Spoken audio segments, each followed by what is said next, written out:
Bonjour messieurs, bonjour mesdames, bienvenue encore une fois sur Zonar Télévision dans votre émission Zonar Entrepreneur où nous avons l'estime toujours de recevoir des invités qui font la différence dans notre communauté, dans notre région. Et nous avons voulu voyager dans le monde numérique cet après-midi avec Madame Rachel Amani, qui est la directrice et la coordonnatrice même de l'organisation ONG Hypernicao. Madame Rachel Amani, à qui nous disons bonjour et bienvenue sur Zonar Télévision. Merci, bonjour Moïse. Nous sommes très honorés de vous avoir sur ce plateau. Merci également. Je rappelle que Madame Rachel Amani a fait le complexe scolaire Regina de Carmela à l'école primaire avant d'être à l'Institut Mont-Carmel à l'école secondaire. Pour finir en informatique de gestion, nous sommes à l'ICIG et là nous sommes en 2020. Ouais, en 2020. C'était comment précisément en gestion de développement. Ouais. Dites-nous un peu, c'était comment l'expérience en gestion de l'informatique, sachant que c'est un monde que l'on étiquette beaucoup plus aux hommes. En fait, j'ai passé 5 années à l'Institut supérieur de l'informatique et de gestion, ici Goma, et précisément dans le domaine de gestion de développement. C'est que nous avons tous souvent tendance à considérer que voilà, tous ceux qui sont là sont dans l'informatique, mais j'ai fait la gestion de développement. C'est-à-dire que nous avons, oui, des initiations à l'informatique, nous sommes initiés tous ensemble, et ceux qui veulent aller de l'avant, ceux qui veulent apprendre des plus, au-delà même de votre filière, vous pouvez, oui, avoir des connaissances en informatique plus que d'autres personnes. Alors, vous avez été l'un des intervenants, bien sûr, de la dernière activité, Evening in Black, une activité qui a été organisée par la Peak Creativity dans la valorisation des marques locales, où vous êtes revenu sur les numériques comme outil de valorisation des marques locales. Je me rappelle que vous n'avez pas eu le temps suffisant pour enseigner. Effectivement. Dire tout ce que vous avez préparé dans les domaines numériques et digital. Est-ce que vous pouvez d'abord nous différencier, grosso modo, le numérique et le digital, comme c'était une question posée dans la soirée? Ok. Pour dire vrai, il n'y a pas assez de différence entre le numérique et le digital, parce que le digital, c'est un terme anglophone, et si nous partons dans les styles francophones, nous pouvons parler du numérique. Mais bon, le numérique, c'est l'ensemble de technologies qui font référence à l'informatique. Et voilà, le digital, c'est tout ce que nous voyons du numérique. Donc, je peux dire que le digital est inclus dans le numérique. Ce sont des termes proches, des termes qui sont vraiment pas complexes, qui sont complémentaires, je dirais.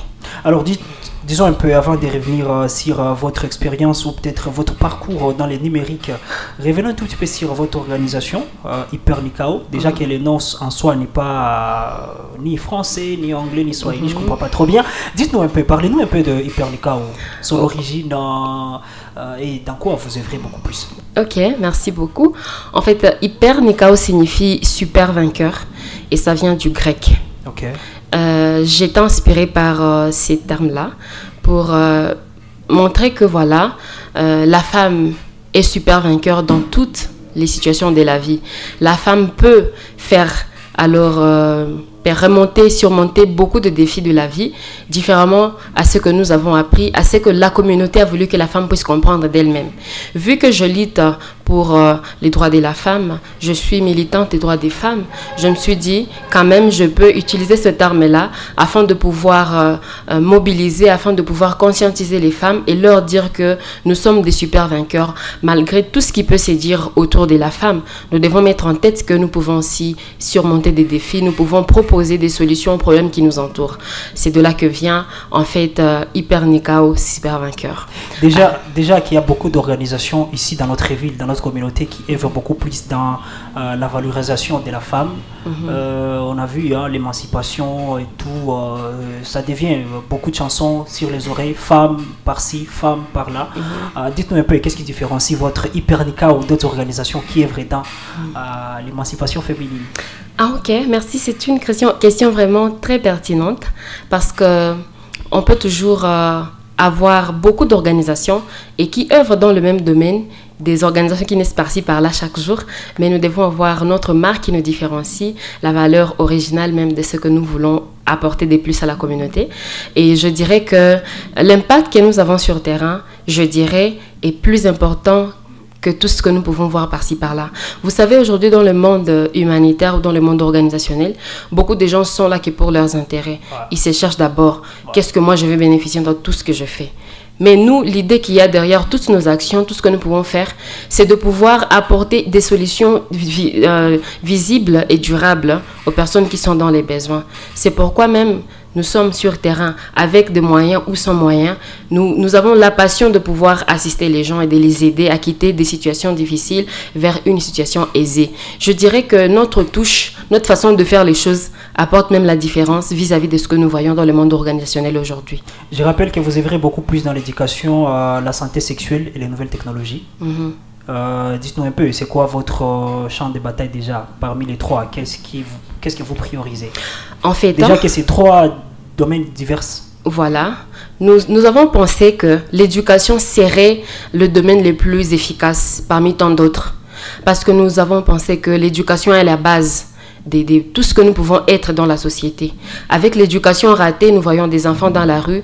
L'éducation ratée, nous avons des voleurs, des personnes qui ne veulent pas en fait les développements dans notre communauté. Tout cela vient de l'éducation peut-être ratée depuis leur enfance. Alors on s'est dit que avec ces domaines-là comme éducation, nous pouvons apporter des solutions durables et efficaces aux problèmes que nous sommes en train de voir dans notre communauté. Et c'est pourquoi nous avons attaqué ces domaines-là. Pas seulement éducation que nous trouvons à l'école, mais nous avons des systèmes que nous avons implantés afin de pouvoir encadrer même des enfants. Pas seulement à l'école, mais nous les encadrons afin de pouvoir passer un message de paix, un message pacifique, un message afin de pouvoir changer la mentalité des enfants. Déjà dès les bas âges, on s'est dit que si la famille peut-être a raté, nous pouvons apporter quelque chose pour essayer de recadrer l'enfant. C'est pourquoi nous avons attaqué l'éducation avant toute autre chose. Je dirais que c'est les domaines vraiment phares que nous avons jusqu'à présent. Alors déjà, qu'il y a d'autres domaines, parlant des nouvelles technologies, pensez-vous déjà que l'entrepreneuriat numérique peut être une solution pour le développement de notre système économique? Oui, je crois que le numérique est très capital dans les systèmes économiques du moment. Sachant qu'il y a toujours beaucoup de défis. Ouais, les défis seront toujours là. Les défis ne manqueront jamais. Commençons d'abord par toute la communauté. Hier, j'ai écouté ou j'ai entendu qu'il y a eu un bug avec TikTok pour certaines personnes. Je ne sais pas, c'était justement pour la RDC.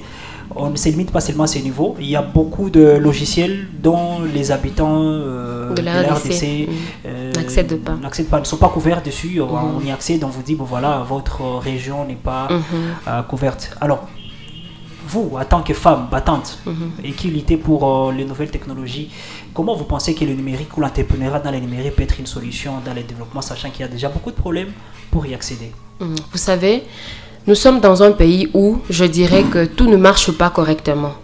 Nous avons encore beaucoup de problèmes à régler. Entre autres, le numérique fait partie de ces problèmes de notre pays parce que la pénétration même de l'Internet n'est pas encore efficace, n'est pas encore totale sur tous les territoires congolais. Et donc, il y a beaucoup d'opportunités en ligne. Si nous voulons promouvoir le numérique, nous devons savoir qu'il y a aussi des défis, qu'il y a des problèmes qui peuvent nous permettre ou qui peuvent ne pas nous permettre de pouvoir vraiment réaliser ce que nous voulons faire. Mais il y a beaucoup d'opportunités en ce qui concerne le numérique. Et ça peut nous ouvrir à beaucoup de choses, ça peut nous aider à accroître même l'économie de notre pays.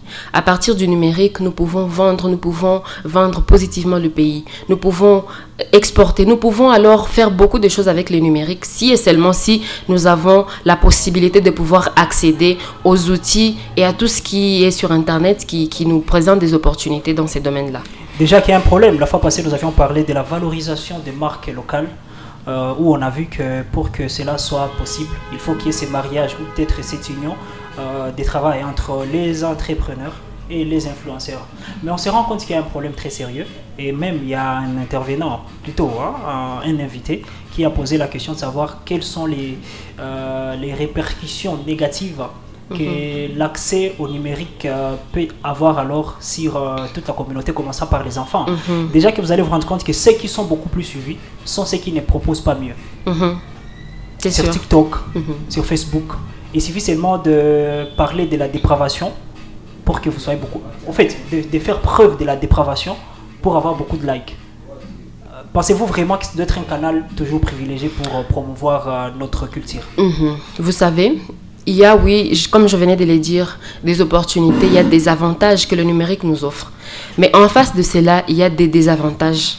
Et c'est pourquoi, l'autre fois, c'était souligné que voilà, les enfants sont exposés à la dépravation de mœurs. Il y a beaucoup de choses qui ne promeuvent pas en fait la moralité chez les enfants. C'est sûr, il y a quand même moyen de les contourner. Il y a moyen de contourner ces défis-là. Si nous partons du côté technique du numérique ou de l'informatique, il y a moyen de pouvoir limiter l'accès à certains contenus aux enfants. Il y a moyen de limiter. C'est sûr que dans la famille, on peut contrôler les contenus sur lesquels l'enfant peut avoir accès. Mais peut-être arriver dans la communauté, avec les amis, l'enfant peut utiliser le téléphone d'une autre personne. L'enfant peut tomber sur des contenus qui ne sont pas bien pour lui. Mais je pense que tout repose toujours sur l'éducation. Dites-moi un peu, Madame Rachel, pensez-vous que ce sont seulement les enfants qui sont visés par la dépravation de mœurs, sachant déjà que nous sommes dans une société qui, chaque jour, ne finit sans qu'il y ait de nouvelles très négatives sur Internet, avec les cas Balthazar et les autres. Je pense que c'est tout le monde qui a eu accès à ces informations. Je pense que oui, nous tous, que vous soyez grand, que vous soyez petit, nous sommes tous exposés aux désavantages du numérique. L'exemple que vous venez de donner de Balthazar, ça ne concerne pas seulement les enfants. Des grandes personnes ont été ciblées et il y a eu beaucoup de foyers qui ont été scandalisés à partir de ces phénomènes Balthazar. Et donc, nous sommes tous visés. Ce que je venais de dire et ce que j'ai dit l'autre fois, c'est que tout repose sur l'éducation. Et nous avons besoin dans notre pays de passer par l'éducation numérique. Nous devons apprendre aux gens comment ça fonctionne, comment utiliser le numérique, comment profiter même des avantages qu'il y a en ligne. Parce que le fait de ne pas savoir comment ça se passe, qu'est-ce que je gagne? J'achète 10 gigas par exemple le mois. Mais qu'est-ce que les 10 gigas vont me rapporter après avoir utilisé tous ces 10 gigas? Nous devons savoir comment recueillir tous les bienfaits que Internet nous propose au lieu de nous plonger dans les négativités, au lieu de nous plonger dans des choses futiles. Et c'est pourquoi je pense que apprendre aux gens comment utiliser Internet, et peut-être, du côté des enfants, limiter l'accès à certains contenus qui ne sont pas vraiment constructifs pourra nous aider à pouvoir faire face à ce fléau-là. Parce qu'il y aura toujours le mal dans tout ce que nous faisons. Dans le monde, par exemple, vous pouvez avoir une bonne éducation, vous pouvez avoir tout ce qu'il faut pour vous distinguer dans la communauté, mais ne vous en faites pas, il y aura toujours des choses négatives qui viendront entraver votre marche. Si vous n'avez pas le libre choix de pouvoir dire que non, voilà, je ne veux pas faire ça au lieu de ça, alors vous allez tomber dans les pièges. Tout comme une personne normale, une personne au vrai sens, vous avez le libre choix, vous avez le libre arbitre de choisir de faire quelque chose ou de ne pas faire. Et c'est ce qui nous conduit dans la vie. Dans le monde numérique, nous pouvons considérer que c'est la même chose dans le monde physique.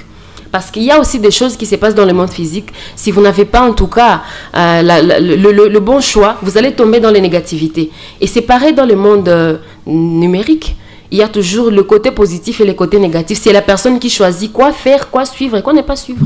Hypernicao propose alors de formation de temps en temps pour... En fait, dans le cas de Hypernicao, nous sommes dans les écoles avec les enfants, avec les jeunes. Nous leur apprenons comment ça se passe, comment utiliser de manière efficiente les réseaux sociaux ou Internet dans sa globalité. Nous apprenons donc les bases, comment déjà ça se passe, comment on peut avoir un compte, comment on peut gérer, comment on peut sécuriser son compte, comment on peut, en fait rester positif en ligne. Ne pas être là pour promouvoir les discours des haines, ne pas être là pour participer aux choses qui ne font pas sens. Alors donc nous sommes dans les écoles pour ça. Et déjà, malheureusement, il y a beaucoup de situations de phishing, c'est comme ça qu'on prononce? Phishing, oui. Ouais, ici, chez nous, les gens ne sont pas beaucoup plus outillés dans la protection de leur vie en ligne, de leur vie privée, que ce soit sur les comptes mail et tout. Est-ce qu'il y a aussi des formations que vous donnez dans la protection des informations privées et clés? Déjà, dans les écoles, nous n'avons pas encore abordé cette étape-là, mais je pense que ça va arriver. Souvent, vous savez, avec ces genres d'actions, nous sommes souvent butés à certains défis qui ne nous permettent pas de faire mieux et de faire correctement ce que nous voulons faire.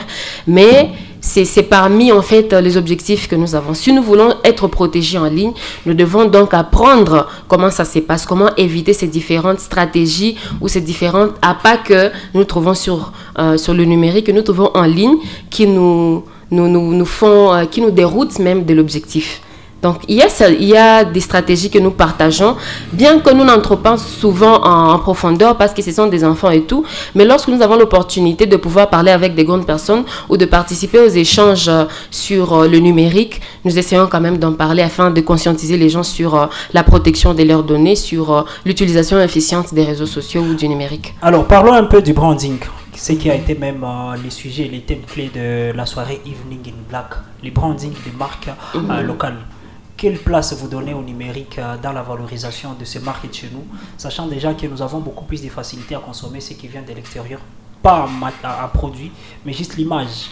On a beaucoup plus de facilité à consommer l'image d'un produit qui vient de l'extérieur, sans citer les noms bien sûr. On sent seulement, voilà, c'est telle marque, même si vous ne l'achetez pas, mais ça vous envoûte. Ok. En fait, je dirais que le branding compte je crois, beaucoup de pourcentage.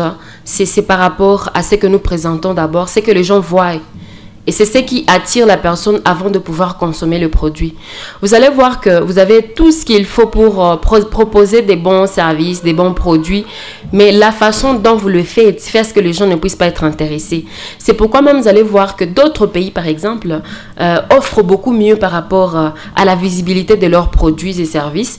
Et facilement, nous faisons confiance à ce que nous voyons.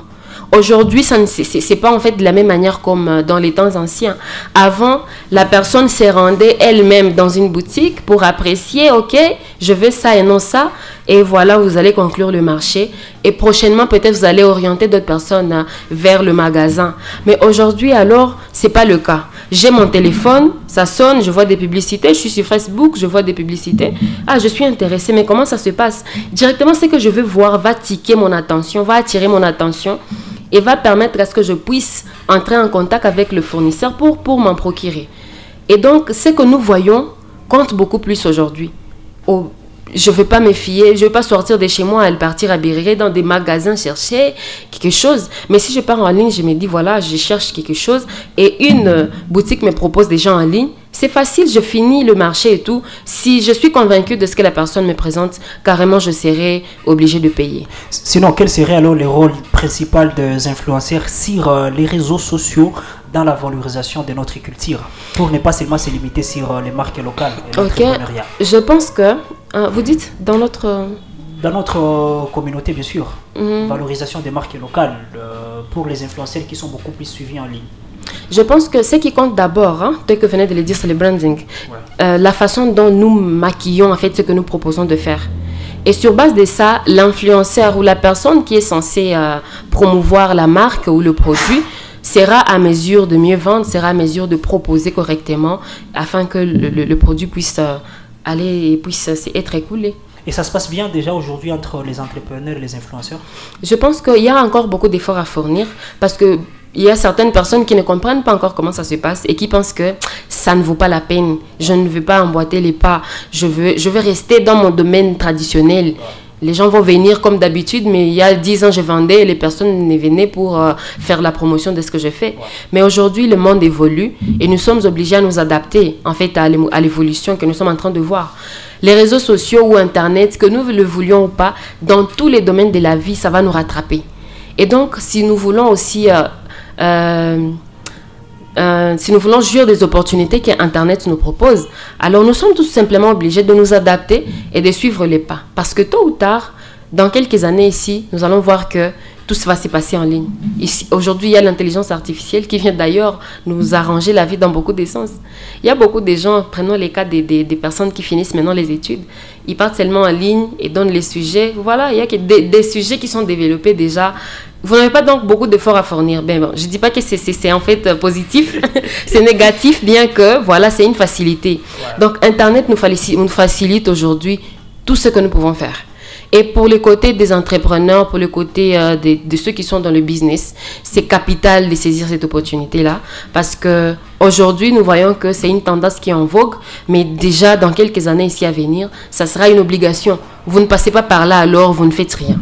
Quel conseil vous donneriez alors à tous les entrepreneurs qui peut-être hésitent à vouloir travailler ou collaborer avec ceux qui ont de l'impact sur les réseaux sociaux? Je pense qu'ils peuvent essayer. Ça ne coûte rien d'essayer.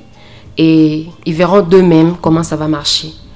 Ils sont peu des gens qui viennent vers des personnes qui s'y connaissent et de demander un service. Voilà, je veux ceci ou cela. Vous allez voir qu'aujourd'hui, même des personnes qui les font, ils ont tendance à minimiser les efforts des autres. Mais non, publiez seulement. Vous me demandez tout ça. Mais non, c'est un effort. Il faut aussi encourager la personne qui a constitué déjà sa communauté avec le nombre d'abonnés que la personne possède. C'est déjà un effort à encourager. Et donc, je pense que les entrepreneurs, les gens qui font du business, ils ont vraiment intérêt à pouvoir s'y mettre, à pouvoir essayer de travailler en ligne et de voir les bienfaits qu'il y en a. Et quel conseil alors vous donneriez à ceux qui sont suivis, les influenceurs? Ah oui, en tout cas. Qui aussi hésitent des fois à collaborer avec les entrepreneurs qui n'ont pas beaucoup de moyens ou assez de moyens. Si la question est à des volets, nous avons d'abord les volets patriotiques. Vouloir participer à la valorisation de notre économie. Il y a aussi les volets business. Économique. Ok. Moi, je vais aussi ajouter, en fait, je veux voir cette réponse en deux angles. Il y a l'angle positif et l'angle négatif. Il y a les influenceurs qui sont sollicités pour les services de marketing en ligne. Ces gens-là ne doivent aussi pas être vraiment trop exigeants.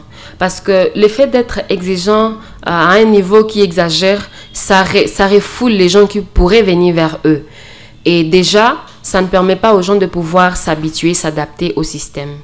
Il y a une autre chose qu'il faut rappeler aux influenceurs, aux gens qui sont en ligne, aux gens qui ont beaucoup d'abonnés, comme on le dit, les influenceurs. Il y a aussi à boire et à manger dans ces termes-là. Mais bon, prenons le terme terre à terre, les influenceurs qui sont en ligne pour influencer d'autres personnes à consommer des produits, des services des gens en ligne. Ces personnes-là doivent, je pense, faire le choix des choses à faire. Vous savez, une personne qui a, je ne sais pas moi, 5 millions d'abonnés en ligne, et la personne se permet, justement parce qu'on lui a proposé de l'argent, la personne est prête à tout. Moi, je pense que la personne est donc prête à tout. Je pense qu'il faut changer cette façon-là de voir les choses. Vous êtes influenceur, vous avez beaucoup de gens qui vous suivent, mais vous n'êtes pas permis alors de tout faire parce que vous êtes devant l'argent. Vous devez faire les choix. Est-ce que vraiment, si je dis ça, ça va construire ma communauté? Est-ce que c'est mon image? C'est mon image qui est de tout. Est-ce que c'est l'image? En fait, nous devons voir tous les aspects-là avant de conclure des marchés. Ce n'est pas parce qu'on vous donne de l'argent que vous êtes prêt à faire la promotion des choses qui ne font pas sens. Voilà, madame, la dernière question. Alors, si vous aviez accès à des fonds limités dans le numérique, très limités, illimité plutôt, donc un fonds que vous souhaitez, quels seraient alors les premiers projets dans ces secteurs que vous alliez mettre en place ici chez nous à RDC? Ah oui, le projet. Ouais. Si vous aviez des fonds illimités dans le numérique, on vous dit voilà, tout ce que vous voulez. Mettez un projet en place ici chez nous à RDC. Illimité? Bien sûr. Ah oui, c'est vague. Ouais, c'est trop vaste. Mais bon. Elon Musk, aujourd'hui, il s'est permis tout. Il est en train de faire peut-être avec sa maison Tesla, il est en train d'envisager mettre, je sais pas, des habitations sur la planète Mars. Parce qu'à un moment, peut-être qu'il se disait, si j'aurais des fonds illimités, j'allais le faire. Et aujourd'hui, il l'a fait. Alors si aujourd'hui, Madame Rachel aussi, on le mettait en face de lui des fonds illimités, quels seraient les premiers projets dans les secteurs du numérique? Ok. Bon, le premier projet, vous savez, nous sommes dans un pays où nous faisons face, comme je l'ai dit, à beaucoup de défis. Et si c'est dans le cadre du numérique, j'aimerais qu'il y ait en fait la considération de ces secteurs-là. Et j'aimerais améliorer d'abord l'accès à Internet de toute la communauté congolaise. Cela veut dire que nous devons améliorer les outils qui nous permettent à nous connecter. Il y a beaucoup de choses qui ne marchent pas parce que vous allez entendre dire que voilà, nos matériels ne sont pas... Nos outils ne sont pas compatibles. Nos outils ne nous permettent pas de pouvoir accéder à ceci ou cela. Alors moi, je permettrai à ce que chaque personne puisse se connecter à temps voulu, au moment voulu, comme la personne le souhaite. Alors de l'autre côté, j'aimerais travailler sur l'éducation numérique de toute la population congolaise. Parce que vous allez voir que les enfants, les jeunes, des grandes personnes sont tous concernés par le numérique.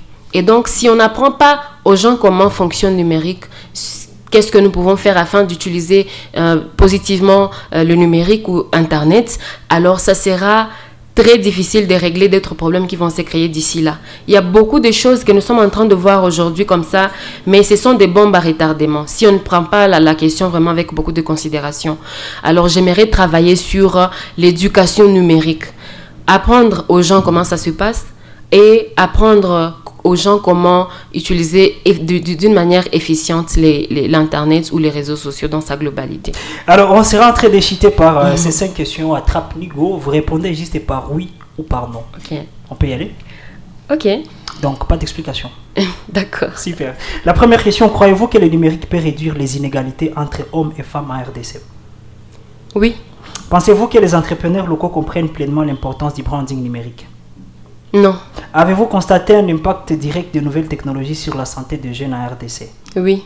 Est-il possible de promouvoir une marque locale sans être actif sur les réseaux sociaux? Je reprends. Ok. Est-il possible de promouvoir une marque locale sans être actif sur les réseaux sociaux? Non. Hypernica prévoit-elle d'utiliser le numérique pour toucher plus de communautés en milieu rural? Oui. En définissant comment vous allez le faire. Vous savez, hein, déjà qui n'ont pas accès à Internet. vous savez que vous savez, la pénétration est compliquée. Tous n'ont pas accès, mais il y a quand même certaines personnes qui ont accès à Internet. Et c'est avec ces personnes-là que nous pouvons travailler.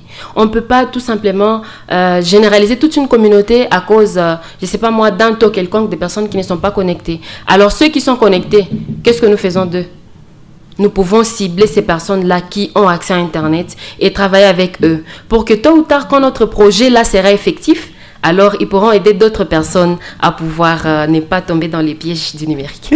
Voilà, Madame Rachel Amani, c'était un plaisir de vous écouter, de vous entendre, d'apprendre de vous du numérique. Merci. Zonar Télévision est très satisfait de vous avoir sur son plateau. Merci, je suis très contente pour l'invitation et merci beaucoup. Un message de fin? Voilà, un message de fin, je dirais que nous sommes à l'ère du numérique et qu'on le veuille ou pas, le numérique va nous rattraper dans tous les secteurs, dans tous les domaines de la vie. Nous sommes obligés à pouvoir nous y mettre. Ce que je demande à tous les internautes, à tous ceux qui sont actifs sur Internet, à tous ceux qui peuvent se connecter, c'est de pouvoir utiliser de manière efficiente le numérique afin de tirer bénéfice de tout ce que le numérique nous présente en termes des avantages. Voilà. Mesdames, messieurs, j'étais Moïse Itega. La présentation de cette émission entrepreneuriale axée sur le numérique avec Madame Rachel Amani qui a été une intervenante lors de la soirée Evening in Black qui est revenue sur beaucoup de questions. N'hésitez pas à liker, n'hésitez pas à poser des questions auxquelles elle pourra répondre en passant dans les commentaires. Alors, on se retrouve donc très bientôt pour notre numéro. Merci beaucoup à M. Alphonse Biragui, merci beaucoup à Abi, à Trésor qui a été derrière la caméra. On se dit ciao, à très bientôt.